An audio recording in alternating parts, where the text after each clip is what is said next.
zināt, ka nauda jākrāj, nav tas pats, kas to tiešām arī darīt. Šorīt es jums pastāstīšu par to, kā tiešām izveidot sev labus, veselīgus un ilgtspējīgus finanšu ieradumus, apmānot nedaudz savu neracionālo dabu.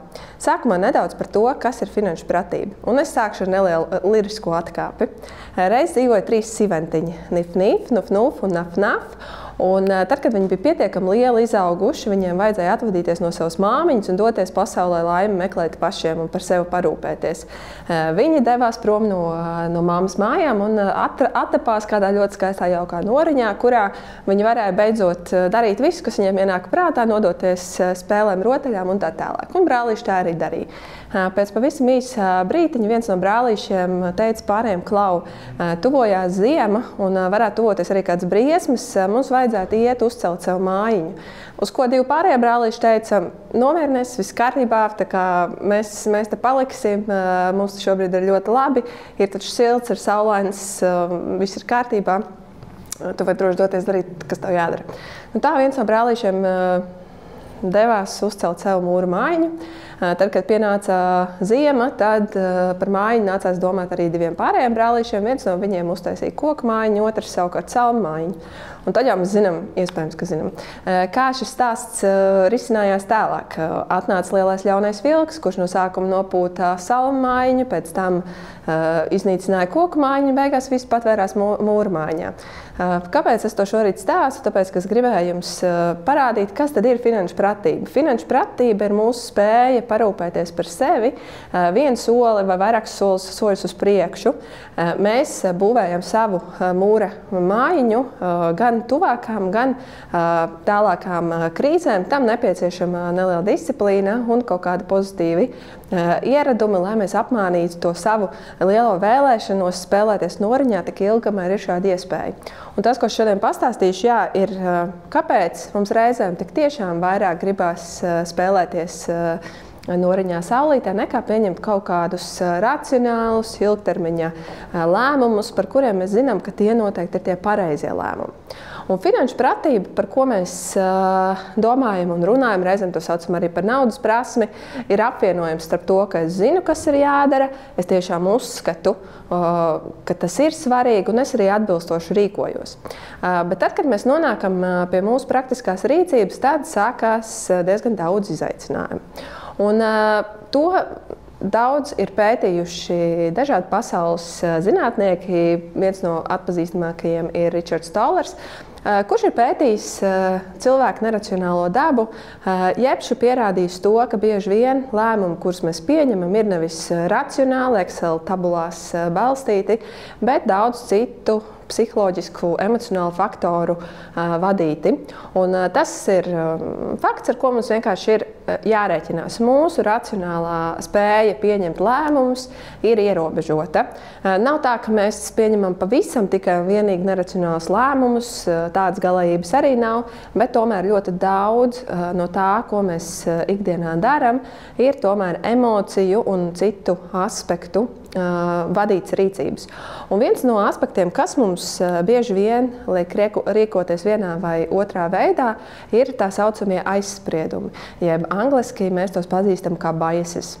Un šodien es pastāstīšu vairāk par to, kādi šie aizspriedumi ir, un pēc tam otrajā daļā es pastāstīšu par to, kā šos aizspriedumus mēs varam no otras puses nedaudz apiet, lai pieņemtu sev racionālākus, izdevīgākus un ienesīgākus finanšu lēmumus. Un šie aizspriedumi tik tiešām ir ļoti daudz. Šodien pastāstīšu tikai par dažiem, un ja vēlēsieties dzirdēt, rakstīsiet to komentāros un uzdosiet jautājumus, pastāstīšu arī vēl par citiem. Tā kā šodien viena daļa no tiem aizspriedumiem, kurus zinot un kurus atpazīstot, mēs jau esam gudrāki un prasmīgāki finanšu lēmumu pieņēmēji. Nu, lūk, viens no pirmajiem aizspriedumiem, kurš lielā mērā ietekmē mūsu finansiālās izvēles un to, ko mēs finansiāli daram ar savu naudu, viens no šiem aizspriedumiem ir mūsu mentālā grāmatvedība, ja mentālā uzskaita. Ko tas praktiski nozīmē?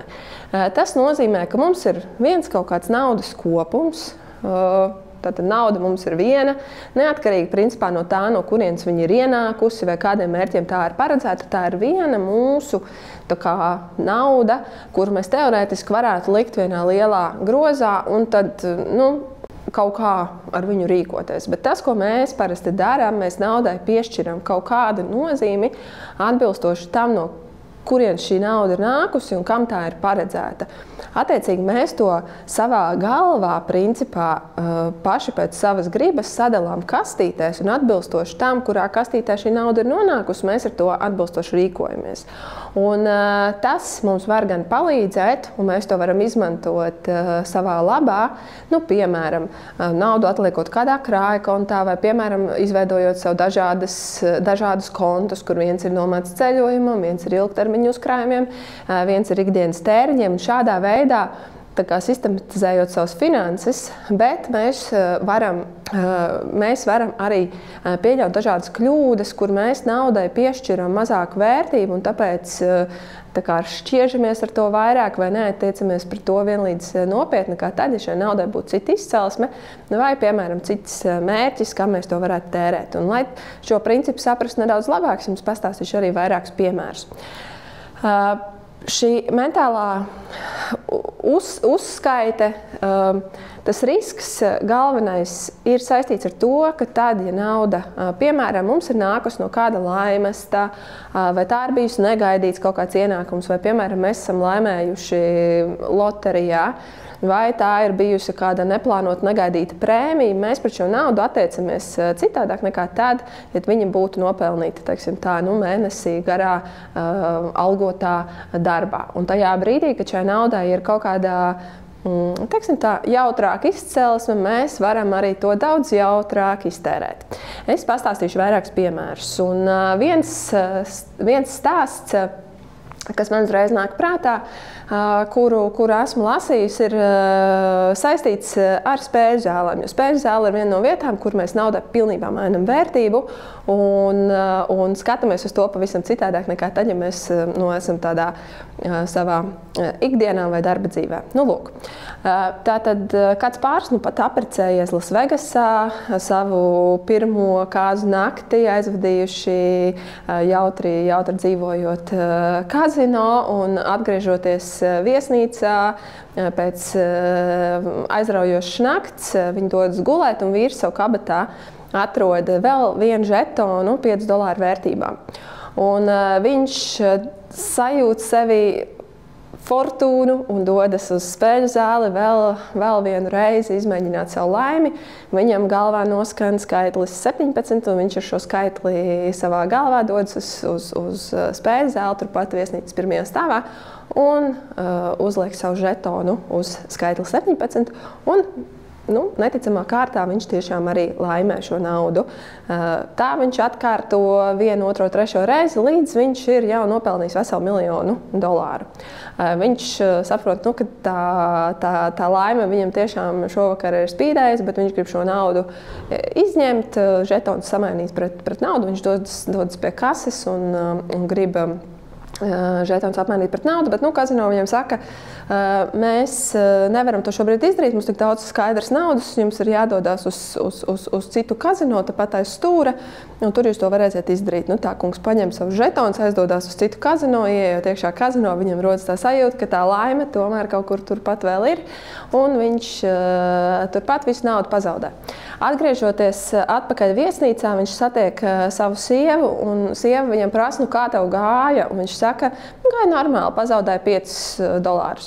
Tas, kas šajā stāstā ir interesanti, ka tajā brīdī, tad, kad viņam bija šie laimētie miljonus vērtībā esošie žetoni, kas principā bija īsta reāla nauda, viņš tajā brīdī viņu mentāli bija ielicis pavisam citā kategorijā. Tā bija spēļu nauda. Viņš to nesaistīja ar īsto naudu, tāpēc arī tik viegli varēja šo naudu kaut kādā ziņā paspēlēt. Un beigās, kad viņam prasīja, cik to es zaudējis, viņam nebija sajūta, ka viņš ir zaudējis īstu naudu. Viņš atcerējās tikai šo vienu $5 žetonu. Un tajā brīdī šī mentālā uzskaite bija pavisam mainījis to, kādā vērtībā viņš izjūt to sev esošo naudu. Tas ļoti bieži cits starpā notiek ar loteriju laimestiem. Tad, kad loterijā tiek laimēti lielie laimesti, reti kurš no viņiem ilgā termiņā spēja sev nodrošināt tādu labklājību, labbūtību. Bieži vien šī nauda tiek dalīta apkārt un tērēta, kā spēlē monopols visdažādākajām dzīves pavērsieniem, iegribām un tā tālāk, tāpēc, ka mums ir izjūta, ka šī ir super spēļu, jautrā nauda, tāpēc mēs viņu varam izmantot šādiem mērķiem. Bet būtībā naudas nozīme tas nemaina.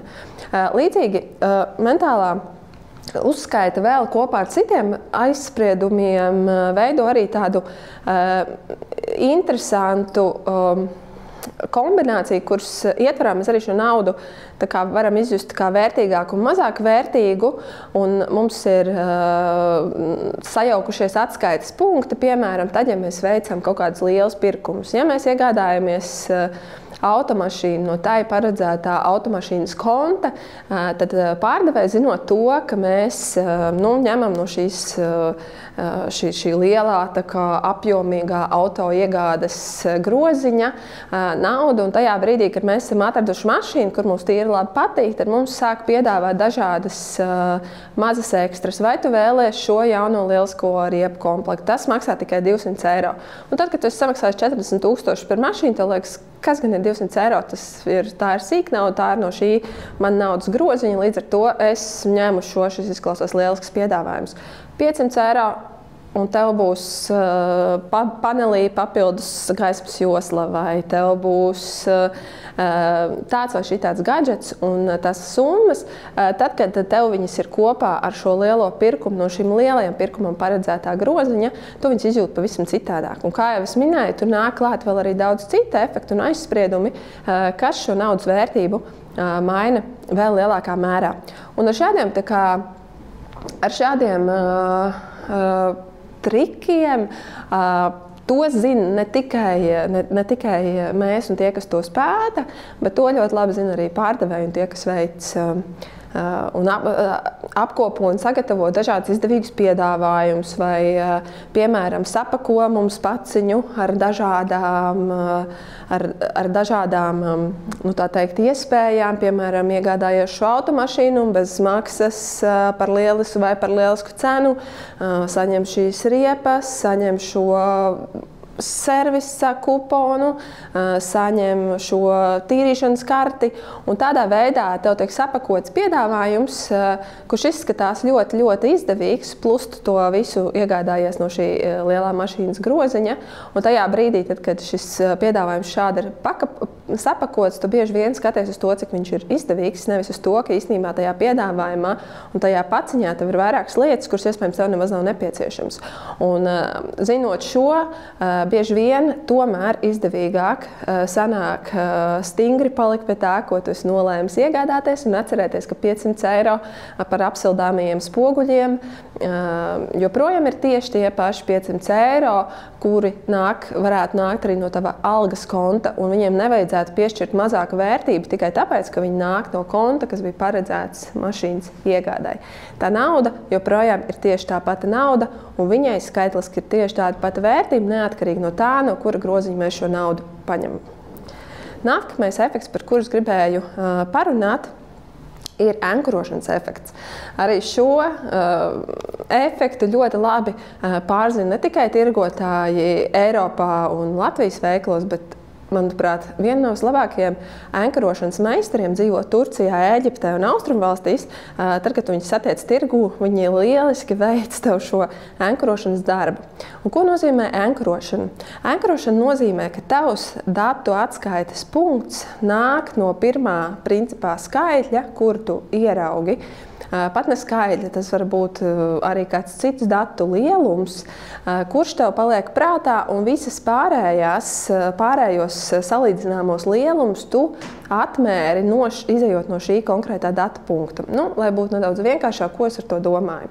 Ja tu ieraugi mašīnu, kura maksā 60 000, tas ir tavs atskaites punkts. Un pēc tam visas pārējās mašīnas, kas maksā 29 000, 20 000, 15 000, tev liekas ļoti lēts, tāpēc, ka tavs atskaites punkts ir daudz augstāks nekā tad, ja tas būtu bijis, ja tu būtu sācis ar 15 000 auto apskatu. Un tā lieliski mēs jūtamies par dažādiem atlaižu piedāvājumiem un dažādiem zemākas cenas piedāvājumiem. Tad, ja mēs sākotnēji esam ieraudzījuši augstāko cenu, tātad, kā mēs redzam attēlā, 60 000, vēl cik dārga mašīna, 30 000 principā, tas ir uz pusi lētāk, lielisks darījums, to noteikti vajadzētu izmantot. Un pat, ja mēs sākumā būtu ieraudzījuši šos 30 000 mašīnas cenu, tad iespējams tā izjūta par šo piedāvājumu būtu pavisam citādāk. Šo lieliski izmanto arī restorāna ēdienkartēs, citu starpā jūs varat paskatīties, kas ir pirmā lapa, ko jūs bieži vien varat savā restorāna ēdienkartē ieraudzīt. Reizēm restorāns sāk savu ēdienkarti ar delikatesēm, piedāvājot pašu dārgākos piedāvājumus, kas viņiem ir pieejami. Un tādā veidā parādot šo ekskluzīvu cenu, principā viņi veic šo ankurošanu, un tādā veidā jūs visas pārējās cenas, ko jūs ieraugat savā ēdienkartē, apmērat pret šo augstāko cenu, un viss jums liekas lielisks un izdevīgs piedāvājums. Līdz ar to tam ir vērts pievērst uzmanību, kas ir tas ankurs, kuru jūs kaut kur savu galvā nospraužat, un tad visu pārējo jūs atmērat pret šo ankuru. Un tas bieži vien šis process notiek, tad, kad mēs veicam cenu salīdzināšanu dažādās platformās un tā tālāk. Tāpēc arī mēs vienmēr ieskam tomēr šo cenu salīdzināšanu veikt iespējami plašu un iespējami lielu, lai mazinātu to, ka mūsu šis atmērīšanas punkts ir iespējams salīdzinoši ļoti augstā ankura efekta radīts. Lūk, turpināsim tālāk ar citiem efektiem un aizspriedumiem, kas ietekmē mūsu finanšu lēmumus. Lūk, es tev uzdošu jautājumu. Iedomājies, ka tev ir iespēja saņemt uzreiz 100 eiro vai piedalīties loterijā, kurā tev ir 50% iespēja uzvarēt un saņemt 200 eiro. Ko tu izvēlēsies? Iespējams, ka tu tāpat kā lielākā daļa izvēlēsies saņemt uzreiz 100 eiro. Un es tev uzdošu nākamo jautājumu, vai šis tev ko maina? Tev ir iespēja izvēlēties saņemt 100 eiro uzreiz vai piedalīties loterijā, kur pastāv 60% iespēja, ka tu vari saņemt 200 eiro. Iespējams, joprojām tev drošāk liekas saņemt 100 eiro. Neskatoties uz to, ka jebkurā gadījumā, vienā vai otrā izvēles gadījumā, tev ir risks zaudēt 100 eiro. Tev ir risks zaudēt 100 eiro, ja tu paliksi pie nulles, tad tu nebūsi saņēmis šos 100 eiro, bet tev ir risks zaudēt arī 100 eiro, tad, ja tu nesaņemsi 200 eiro. Neskatoties uz šo, ka šis riska solis ir vienlīdz liels vienā vai otrā virzienā, cilvēkiem kopumā nepatīk riskēt. Un šis ļoti lielā mērā ietekmē mūsu finanšu lēmumus, īpaši, ja mēs runājam par ieguldīšanu vai pensijas plānošanu, cilvēkiem ir tendence izvēlēties drošību pāri nenoteiktībai. Mums nenoteiktība ļoti nepatīk. Un tas mums ir raksturīgi ne tikai naudas attiecībās, tas mums ir ļoti raksturīgi arī daudzās citās dzīves jomās. Piemēram, mēs bieži vien izvēlēsimies daudz nepatīkamāku statusu, kurā mēs atrodamies, nekā izvēlēsimies riskēt, lai iespējams mūsu dzīve būtu labāka, aizraujoši pārtikušāka, laimīgāka un tā tālāk, jo mums vienkārši nepatīk izvēlēties risku. Un finanšu jomā, tam bieži vien ir pavisam skaitliski taustām rezultāti, tāpēc cilvēki bieži vien pat izprotot to, ka izvēloties riskantākus finanšu ieguldījumu produktus, iespēja nopelnīt ir daudz lielāka, cilvēki tik un tā bieži vien dod priekšroku konservatīvākiem instrumentiem, tāpēc, ka tas viņiem vienkārši nerada šo nenoteiktību un piedāvā lielāku komfortu, labsajūtu un tā tālāk, neuzņemoties nekādu risku. Un es jau pieminēju, ka mums patīk šis esošais status. Tas arī ir vēl viens no šiem aizspriedumiem, kuru šeit atsevišķi neizdalīšu un nepieminēšu, bet mums ļoti patīk esošais status. Mēs kopumā esam diezgan gatavi esošajā statusā, neko nedarot, neko nemainot, pacest ļoti liels neērtības, neskatoties uz to, ka kaut kādas pārmaiņas mums varētu dot iespējams lielāku labumu, iespējams arī finansiāli, ja mēs šeit runājam par naudu.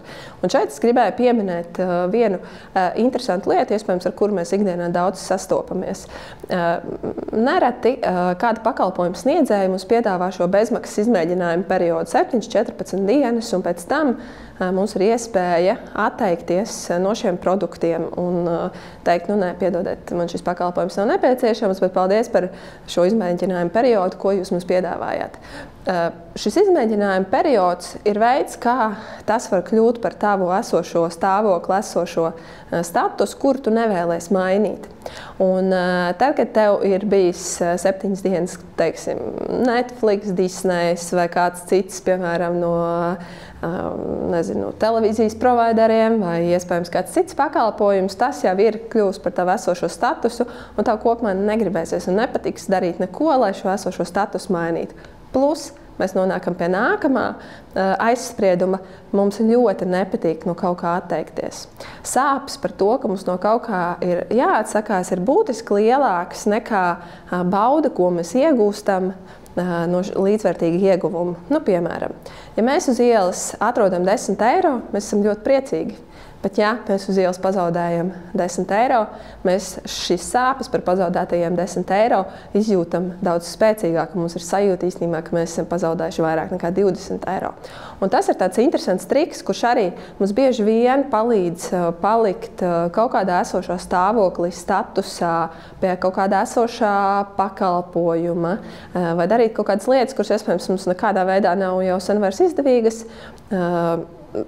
Bet mēs to turpinām darīt, tāpēc, ka mums šis zaudējuma pārvērtēšanas efekts rada ļoti liels diskomfortu, domājot par to, ka mums no kaut kā ir jāatsakās. Un es vēl par šo interesanto fenomenu vēl nedaudz tālāk uz priekšu parunāšu. Tā kopā saliekās, jā, diezgan daudz šie mums nepatīk riskēt, mums patīk esošais stāvoklis, zaudējums vienmēr šķiet daudz biedējošāks un sāpīgāks nekā tad, ja mēs šeit redzam līdzvērtīgu ieguvumu, kas bieži vien neļauj mums varbūt pavirzīties uz priekšu, arī ceļā uz tādu labklājīgāku un finansiāli nodrošinātāku nākotni. Vēl viena interesanta lieta, kas iet kopā ar manis jau visu iepriekš minēto, ir tas, ka mēs kopumā piešķiram daudz lielāku vērtību lietām, kuras mums jau pieder. Mums veidojās emocionāli piesaista lietām, kuras mums jau pieder, un mēs sākam šīs lietas izjust kā vērtīgākas, nekā tad, ja teiksim, tas būtu objektīvi izvērtējams fakts vai īpašums vai objekts. Nu, piemēram, pircējiem un pārdevējiem nereti ir grūti vienoties par darījumu cenu, tāpēc, ka pārdevējam, kuram ir jāpārdod sava lolotā, mīlētā mašīna, māja vai kāds priekšmets, viņam šis priekšmets likties daudz vērtīgāks nekā pircējam, ieejot šajā lolotajā ģimenes mājā vai ieraugot šo ģimenes automašīnu. Bet tas var attiekties arī uz pavisam nejaušām lietām. Ir veikts eksperiments, kurā bija studenta grupa, kas tika sadalīta divās daļās. Vienai studenta grupai tika izdalīts krūzītes, otra studenta grupa. Viņiem bija uzdevums vienoties ar šiem krūzīšu īpašniekiem par to, par cik tad varētu šis krūzītes iegādāties un nopirkt. Un cilvēki, kuriem piederēja šis krūzītes vērtēja būtiski augstāk nekā tie, kuri varēja šis krūzītes iegādāties. Līdz ar to arī tad, ja šī emocionālā piesaiste pat nav varbūt tik liela izveidojusies, mēs tik un tā lietas, kuras mums pieder, mēs vērtējam augstāk nekā lietu šī objektīvā un patiesā vērtība mums ir. Turpinot stāstu par to, cik ļoti mums patīk lietas, kuras mums jau pieder, cik ļoti mums patīk esošais stāvoklis un cik ļoti mums nepatīk veikt nekādas izmaiņas, jo izmaiņas vienmēr un pārmaiņas dzīvē saistās ar kaut kādu risku, nāk klāt vēl viens interesants fenomens, kurš mums liek ieguldīt lietās, kuras jau sen ir zaudējušas savu vērtību. Iespējams, ka jums ir kāds draugs, kuram ir tas golfiņš vai tas BMW, kurā viņš ir ieguldījis tik daudz savu laika garāžā, viņa neskaitāmas stundas remontējot, mainot viņam ģeneratoru, motoru. Un, ja jau ir nomainīts ģenerators un motors, tad nomainīt vēl sajūgu, izpūtēju un mašīnas slieksni, tas jau ir salīdzinoši sīkums, vai ne? Tādā veidā, balstoties šajā fenomenā, mēs varam neprātīgi ilgi ieguldīt lietās, kurās jau mēs esam ieguldījuši. Un, kā jau es minēju, šie fenomeni attiecās ne tikai uz mūsu finanšu pārvaldību, bet viņi attiecās arī uz mūsu privātās dzīves pārvaldību. Bieži vien cilvēki nav gatavi pārtraukt nelaimīgas attiecības tikai tāpēc, ka šajās attiecībās jau ļoti daudz ir ieguldīts. Un tā mēs turpinam ieguldīt un ieguldīt lietās, attiecībās, vietās, kuras seņā vairs mums objektīvi nedod cerēto atdevi. Un šie ilga labotie un lolotie ģimenes golfiņi un šīs ģimenes mājas, par kurām mēs īpaši rūpējamies, tas viss nāk kopā ar to, ka, atceramies, jā, mums pretī ir pircējs, kurš nespēja to pietiekami novērtēt un kurš nekad nesapratīs, cik ļoti īpašs mums ir šis konkrētais automobīls vai māja, vai lieta, vai vieta. Plus mums ļoti patīk tas, kā ir, mums nepatīk pārmaiņas, un mēs tikai turpinam bieži vien ieguldīt lietās, no kurām jau sen finansiāli izdevīgāk mums ir vienkārši atvadīties un doties tālāk. Neliels ieskats tajā, kādas neracionāls, es neteiktu domāšanas kļūdas, bet kāda aizsprieduma bieži vien mūsu ikdienā mums ir, un kuros mēs balstam savus finanšu lēmumus, ikdienas lēmumus, veselības lēmumus, daudz citas lēmumus. Bet šo visu zinot, mēs varam sev arī palīdzēt un apmānīt mūsu neracionālo dabu dažādos veidos, kritiskāk uz to paskatoties un mēģinot sev ieviest tādus atbalsta instrumentus, darbības un tā tālāk, lai to visu nedaudz apietu un tomēr atrastu veidu, kā gūt sev labumu arī šādā kontekstā. Tad tas pirmais solis, ko mēs varam darīt, lai šos aizspriedumus un visus šos efektus kaut kādā veidā apietu, ir tas, ka mēs to zinām un atpazīstam. Un ir pierādīts, ka visu šo efektu atpazīšana, apzināšanās, tas jau ir liels solis, lai mēs spētu pieslēgt lielāku apzinātību brīžos, kad tas notiek, un nedaudz racionālāk to visu paskatīties. Bet atcerieties stāstu sākumā par cimentiņiem, es to nedaudz gribu paturpināt, dodot 6 vienkāršus ieteikumus, ko var darīt, lai mēs tomēr beigās uzceltu to savu mūrmaiņu un nākotnē dzīvotu pārtikušāku, laimīgāku, drošāku dzīvi. Lūk, ja mēs esam nolēmuši savā ikdienā ieviest kādu finanšu ieradumu, no kā mūs attur visi aizspriedumi, efekti un viss pārējais mūsu neracionālās dabas ietverā, tad viena no lietām, ko mēs varam darīt, piemēram, ja tu esi nolēmis, ka šomēnes es veikšu savu budžeta revīziju, tad par budžeta revīziju un budžeta uzskaiti varat klausīties citā nodarbībā, bet viens no būtiskākajiem punktiem šajā stāstā ir tas, ka nekāds labāks instruments nav izgudrots kā vienu mēnesi ņemt un uzskaitīt visus savus izdevumus, lai saprastu, kur mēs naudu tērējam. Un tas prasa diezgan lielu disciplīnu un kaut kādu īstermiņu piepūli. Lai mēs tiktu tam pāri, tad pirmais solis, ko mēs varam darīt, sākt šo budžetu uzskaitu šodien vai vēlākais rīt no rīta. Jo mums ir brīnišķīga tendence un superspējas pat teikt atlikt lietas uz vēlāku laiku, atlikt uz 1. datumu, atlikt uz 1. janvāru, atlikt uz 1. jūniju, varbūt kaut kādas lietas atliek līdz ķīniešu jaunā gada sākumam. Tas tik tiešām tā ir viena no mūsu superspējām, ar kuru mēs varam nedaudz cīnīties, ja mēs viņu atliekam. Ja mēs sākam budžeta plānošanu un budžeta uzskaiti katra mēneša 20., 12., 13., 15. vai 16. datumā un daram to tieši vienu mēnesi, mūsu dzīvē kopumā nekas daudz nemainīsies. Mums nav nepieciešams gaidīt 1. datumu, lai kādas savus finanšu jautājumus sakārtot. Mēs to daram tūlīt, un tādā veidā mēs spēram to pirmo soli.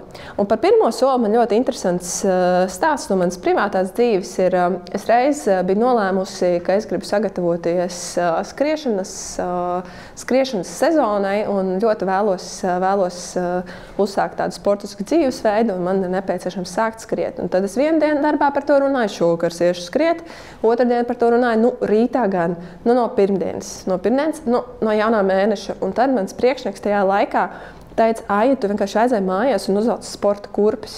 Un tas bija vienkārši ģeniāls padoms, jo tas, ko viņš man iedēva, tad, kad tu esi sporta kurpēs, tas ir ļoti dīvaini ar viņiem staigāt apkārt un neaiziet skriet. Tad, kad tev viņas ir kājās, tu jau esi spēris pirmo soli, līdz ar to mērķis tev liekas jau sasniedzamāks. Un tad, kad es domāju par to, kā es iešu mājās, un tad es sākšu skriet, un tad es skriešu visu to galero gabalu, tad es būšu nogurusi, tad es darīšu to.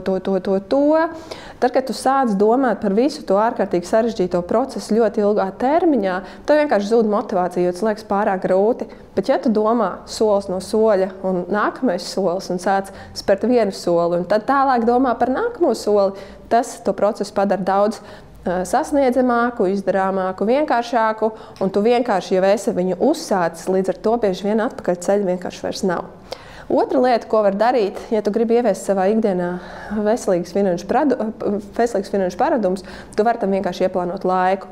Tad, kad mēs ģimenē veicam savu finanšu uzskaiti, un mums ir tas mēnesis, kurā mēs gribam saskaitīt, cik daudz mēs tērējam, man ļoti patīk vakarā uzlikt modinātāju, piemēram, 8:00, es apsēžos 3 minūtēm, savadu savus čekus, apskatos, kas ko kā, un ar to arī mans dienas uzdevums ir beidzies. Iespējams, to nevar izdarīt reizi dienā, tad es ieplānoju to izdarīt, piemēram, svētdienā.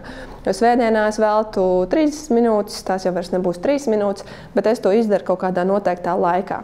Un kas man ļoti labi palīdz to izdarīt noteiktā laikā, ja mēs to darām ar kādu kopā? Sociālais spiediens ir milzīgs dzinulis, kas mums var palīdzēt pārvarēt ļoti daudz dažādas grūtības. Nevēl ir tas teiciens, tu esi vidējais no tā, kas ir tev draugi, vai tu esi vidējais no tā, kas ir cilvēki tev apkārt. Ja tu vēlies ieviest sev labus finanšu paradumus, naudas plānošanas paradumus, atrod cilvēkus, kas grib ar to darīt ar tevi kopā.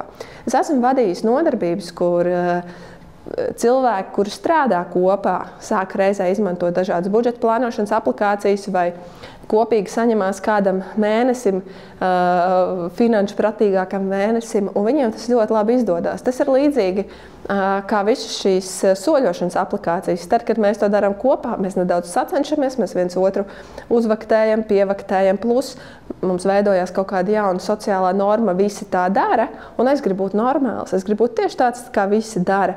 Un tajā brīdī, tad, kad man cilvēki apkārt to dara, tajā brīdī tas mani arī motivē nepadoties un turpināt ieviest šos finanšu paradumus. Un šeit es varu visiem vecākiem, kuriem bērni vēl dzīvo ar jums kopā, izmantojiet viņus kā brīnišķīgu komandu, ar kuru kopā šo darīt.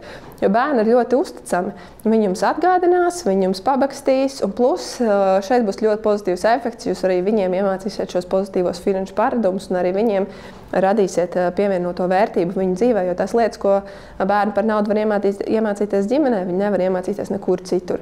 Līdz ar to, ja jums vajag izvēlēties komandu, es iesaku sāciet ar saviem tuvākajiem, un tā būs jūsu pat labākā komanda, kas jūs motivēs visos laikos un nedēļas dienās. Turpinājumā es jau daudz minēju par to, ka aizspriedumi kā šķēršļi, dažādas barjeras, efekti, kas traucē mums mūsu labākos finanšu lēmumus pieņemt. Un, kā jau es teicu, tad viens ir tos šķēršļus apzināties, bet otrs tos var izmantot savā labā.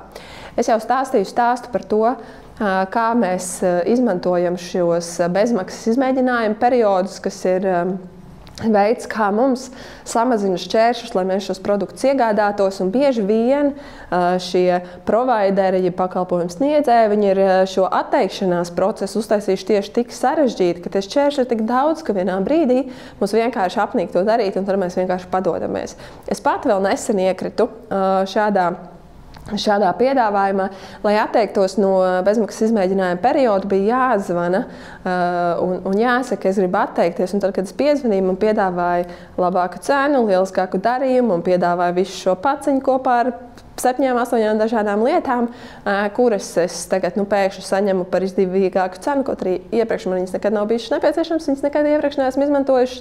Pēkšņi man viņas liekas lielisks darījums un piedāvājums, un es saku, jā, pērkam to abonementu uz gadu. Es nolieku telefonu, domāju, halo, tas taču nebija tas, kas man ir nepieciešams. Un es saprotu, pat saprotot ļoti labi šo, kā strādā šis pakalpojums un kā strādā mans smadzenes tajā brīdī, kad man ir tik daudz šķēršļu, kad man ir tik labs piedāvājums, kad man ir šīs akcijas, tad, kad man tas viss ir salikts skaistā paciņā, tad, kad vispār šitas vēl pēc tam nāca no mana ceļojuma konta, jūs iedomājaties, cik daudz sarkanie karogi man tajā situācijā bija. Es noliku klausu, uzvanīju vēlreiz un teicu, nē, viss, man šo tiešām nevajag. Man tas nav nepieciešams, es tādu pakalpojumu vispār neizmantoju, paldies. Un, to visu apzinoties arī tajā brīdī, kad mēs esam visā šajā aizsprieduma barjeru un tā tālāk varā, mēs varam viegli pazust, bet svarīgi saprast, ka tomēr to kontroli var atgūt un tas gala lēmums tik un tā bieži vien par šīm lietām ir mums un nevajag arī justies neērti par to, ka man kaut kāds pakalpojums ir jāatsaka, jo tā ir mana nauda. Mēs paši varam arī palielināt šķēršļus tām darbībām, kuras mēs negribam veikt, piemēram, ja mēs dodamies uz sporta klubu, bet neesam pārliecināti, ka mēs uz to sporta klubu iesim visu gadu, jo ir 1. janvāris un šodien mēs esam ieradušies, tad iespējams nevajag uzreiz pieslēgt automātisko maksājumu, bet iespējams ir vērts reizi mēnesī izvērtēt. Es izmantoju šo abonementu vai es to abonementu neizmantoju. Un līdzīgi ir ar citiem automātiskajiem abonementiem, kurus mēs varam iespējams kaut kādā veidā tomēr meklēt veidus, kā viņus ar kaut kādu regularitāti pārskatīt, lai izvērtētu, vai tas ir man nepieciešams, vai tas nav man nepieciešams. Mēs varam šķēršļus samazināt tām lietām, kuras mēs gribam darīt. Es gribu regulāri veidot uzkrājumus. Tāpēc es esmu izveidojis automātisko maksājumu savā uzkrājuma kontā, es esmu izveidojis automātisko maksājumu savā ieguldījuma kontā. Es automātiski atjaunoju savu apdrošināšanas, automātiski apsēdu savus kredītsaistības, es automātiski apmaksāju savus rēķinus. Tieši tāpēc, ka es zinu, ka, lai es to visu varētu izdarīt, es varu samazināt sev šķēršļus šīs vēlamās uzvedības virzienā. Un tādā veidā es varu savu finansiālo situāciju uzlabot.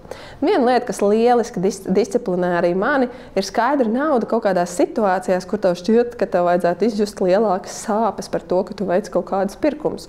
Jo atgādināšu, ka zaudējumi mums kopumā rada nepatīkams izjūtas. Un šis nepatīkamās izjūtas ar skaidru naudu rīkojoties ir vēl daudz uzskatāmākas un izjūtāmākas.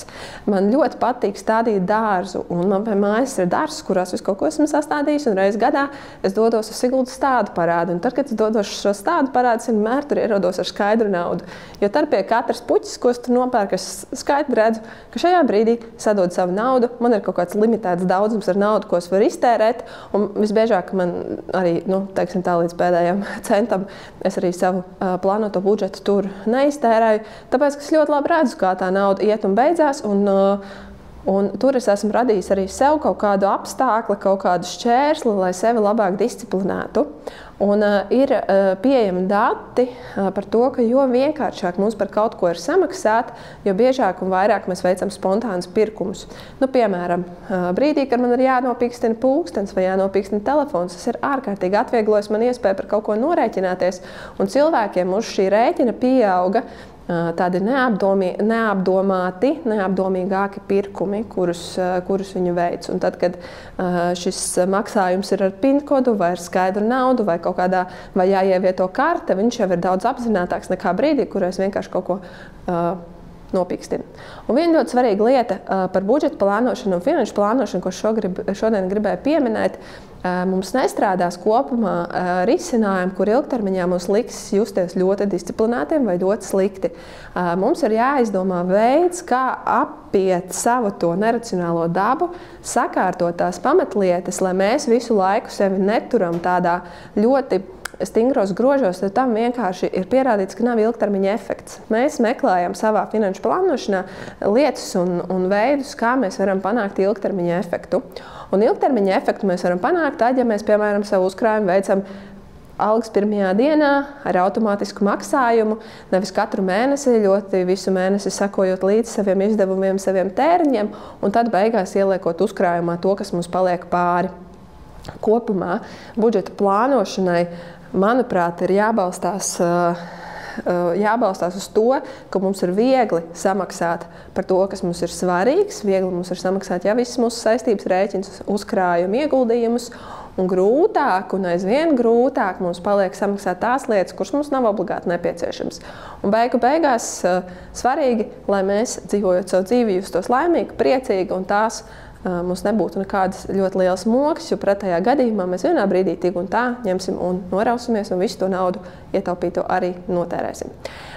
Ja jums interesē vairāk par to, ko es šodien stāstīju, tad iesaku jums 3 savas mīļākās grāmatas par šo tēmu. Ričards Tallers, ko jau es pieminēju, grāmata un Sustains, grāmata Nudge. Dens Ārlijs, iesaku jums sekot līdzi arī viņa YouTube un LinkedIn kontam, kur viņš ļoti daudz stāsta par šīm tēmām. Dollars and Cents ir viņa mīļākā grāmata, bet viņa arsenālā atradīsiet arī grāmatas par attiecībām un daudz ko citu, kur viņš skaidro lietas caur šo mūsu neracionālo dabu. Un latviešu valodā lieliska literatūra, kas ir pieejama, ir grāmatas Naudas psiholoģija, kurā jūs arī varēsiet paskatīties uz savu racionālo vai neracionālo dabu. Paldies! Ja tev likās interesanti tas, ko es šodien pastāstīju, seko mums Facebook lapā Naudas skola, Instagram kontā Naudas skola vai naudasskola.lv. Ienāc un uzzini, kas aktuāls finanšu jomā, seko mūsu nodarbībām, seko līdz mūsu materiāliem un kļūsti gudrāks un atvieglo savu finansiāli prātīgo dzīvi.